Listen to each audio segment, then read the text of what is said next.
What inspired you to purchase Wash Rite Tauranga? Yeah, I think the biggest thing was a change from what I was doing.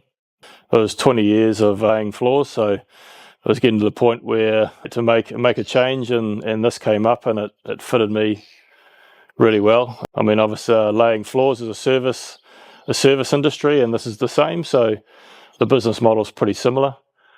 Yeah, so that's really how this came about. That makes a lot of sense too, if you're coming from one industry to try and keep it in that same industry. Yeah. Was there something about washing exterior homes or commercial cleaning that interests you, or is... Yeah, I do like the transformation. You know, laying timber and laminate floors. I mean, you can see what you've done. You know, there's a difference there. So I wanted that. You know, just to step away from that. I think I may struggle. So yeah, to be able to continue transforming something was quite important, I think. Have you found any skills and processes from your previous role that have already found... Yeah, I think liaising with the customer, I mean, that's important. You know, your customers are your thing you got to look after. So it's, that's very similar. I mean, where I've come from, I mean, you turn up to a house, you've got to have that conversation with the customer, explain what you're going to do and what the process is. So that's pretty similar, to be honest. Yeah. Customer service, so overlooked, I think, for a lot of people. They get so stuck in the business and so busy. Yeah. That's your cheapest marketing right there. It's customer service. Absolutely. What stood out for you about Wash Rite that made it the right investment? I think it's the fact that here it only been operating 4 years, and I think the growth that we'd seen in this area was something that initially drew me to it. And then after the meeting with Troy, that sort of sealed the deal, I guess.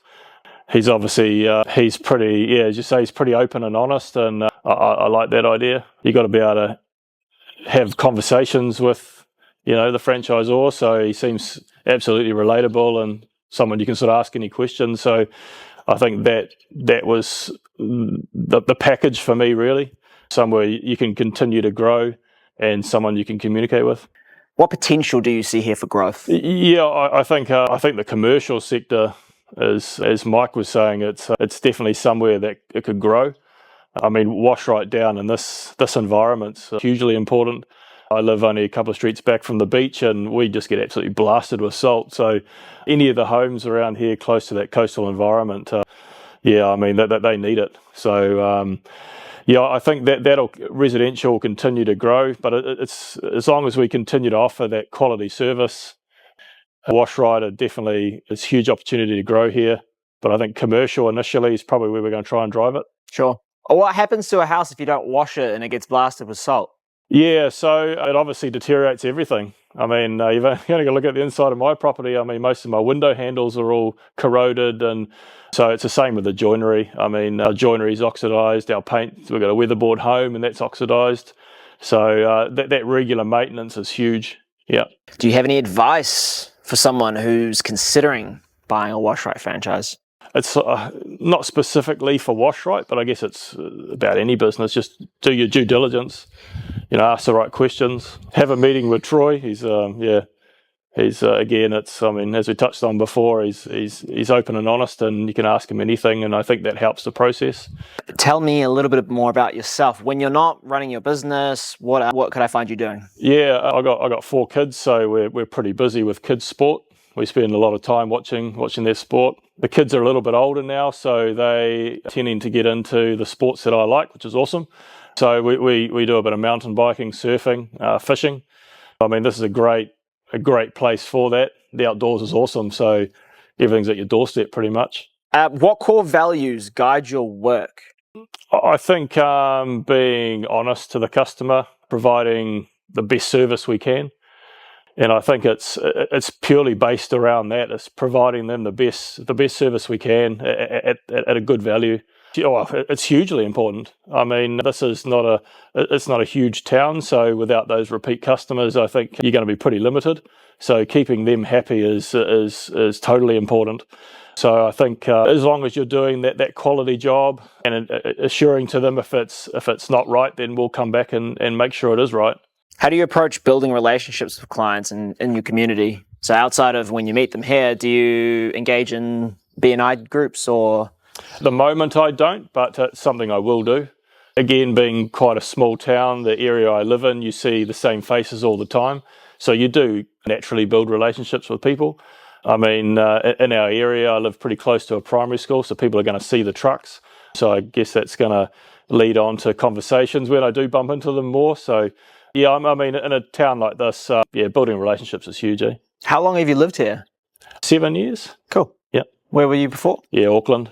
Classic. Yeah. But I used to live in Kaitaia, so I really wanted that beach environment. So after 15 years in Auckland, it was time to find that for the kids, really. What part of Auckland? North Shore. Oh, yeah. Nice. Yeah. North Shore's not too bad. It's kind of everything's there. Yeah, you got beaches there. I mean, they're not like this, but yeah, there's some sand and water, right? Yeah, that's it. Yeah. Have you thought about what your long-term goals are with Wash Rite? You obviously made the transition. Are you set to stay here for a while? You're not sure yet? No, this is going to be long-term for us. Cool. I want to grow it as far as I can grow it, and then try and build the team to be the best in Tauranga. Nice. And it's plain and simple, really. What does being self-employed do for your life? Yeah, I guess I've been self-employed for quite a few years now. So I want to continue that lifestyle, especially around 4 kids. I mean, what Wash Rite for me, I guess, continues to give me what I had before. I think that was important. Again, with 4 kids, I mean, you've got to be there for them. They want you there at sports days, parent-teacher interviews, all those sorts of things. So I don't really want to be tied down that 9 to 5 because it really restricts that.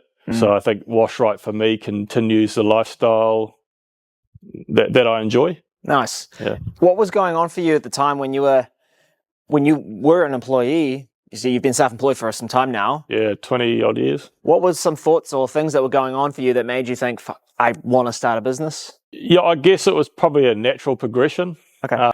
I mean, I'm a builder by trade, and then I became a timber and laminate installer. I guess if it gets to that point, you realise that you should actually just step out on your own. And that's pretty much, it was just a natural progression. So, and then once you're in that environment where you are self-employed, you can see the benefits, the time you have, you can organise and do whatever you like.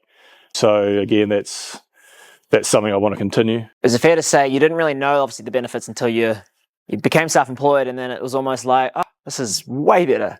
Yeah, my dad was self-employed. Oh, cool. So I got to see it. Nice. But I guess being young, the easiest thing is just to go and work for someone else initially. But it was really when I went overseas and spent 5 years overseas building, and then when I came home, that was the change. I knew I want to do something different. So that was kind of the start of it. Biggest challenge about being self-employed? The biggest challenge, I would say, is if you're building a team, is finding the right guys. Okay. I mean, I'm very, very lucky. The team that's here is awesome. So I've really got to make sure I look after them because I really want them to be around a while. But certainly in the past, finding those right guys, building that team can be very difficult.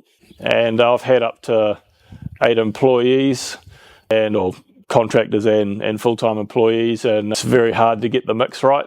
I guess it's hard to find 8 good guys who get along. Yeah, yeah. Who aren't planning on going on an OE. Yeah, that's it. Yeah. Fair enough, man. We're all done.